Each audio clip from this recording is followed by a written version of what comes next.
have breaking news this morning, and something tells me that more updates are coming in just minutes, so you don't want to go anywhere. Curtis Rogers in for Michael Bumpus today. You're listening to Bump and Stacy. Breaking news. Washington and Oregon have informed the Pac-12 they're joining the Big 10. Here's everything you need to know.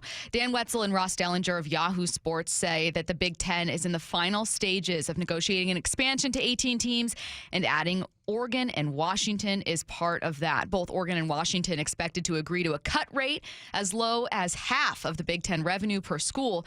That revenue already around 60 to 65 million per school, so half of that could still be more than the revenue Washington and Oregon would be taking in through any approved Apple TV streaming deal. Again, that media deal still being worked out by the Pac-12, so even at a cut rate, there is financial incentive for Washington and Oregon there.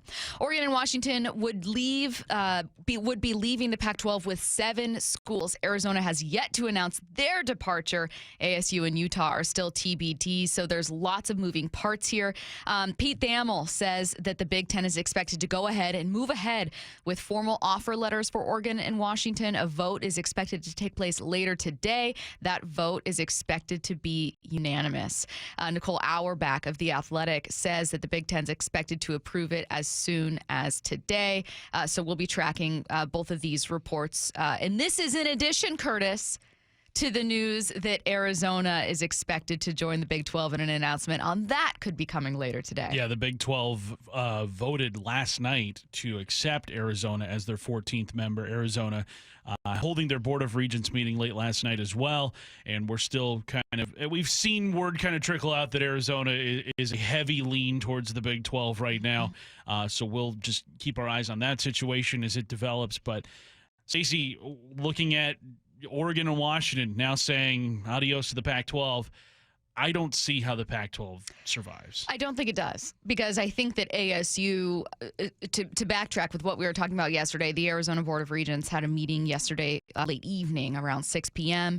This was expected to be them asking for legal advice or seeing what it would mean to leave for the Big 12. Arizona's president has been adamant about his support of the Pac-12, now maybe soon to be Pac-7. Arizona obviously comfortable with leaving.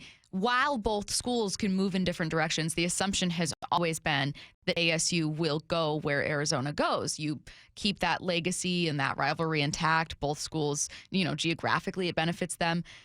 So if you have ASU on the way out, you're looking at, honestly, Stanford. Maybe Stanford goes independent. Maybe the same, with Cal or any of, the remaining California schools.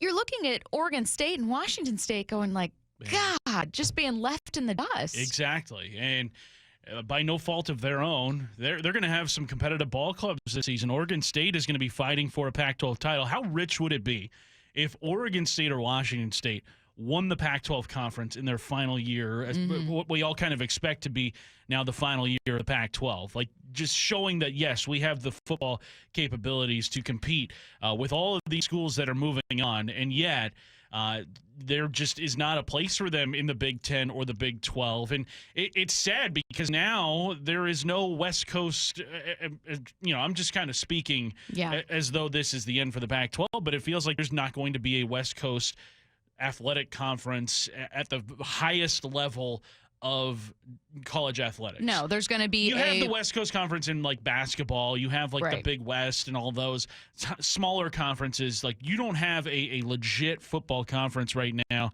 The Mountain West could maybe, become that one day, but I feel awful for Pac-12 fans. I say this as somebody whose school is on their way out. My alma mater and your alma mater, Stacey, are basically saying, this is it. See you guys. Like, we've taken you as far as we can.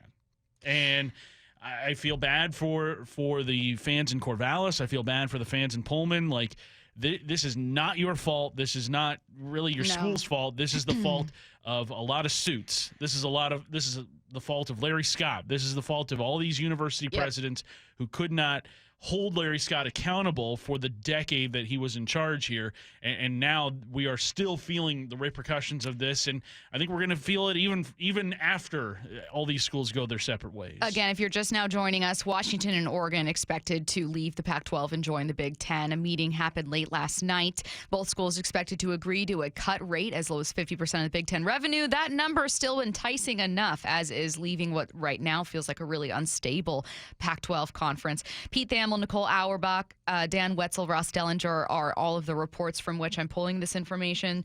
Oregon and Washington would leave the Pac with 7 schools.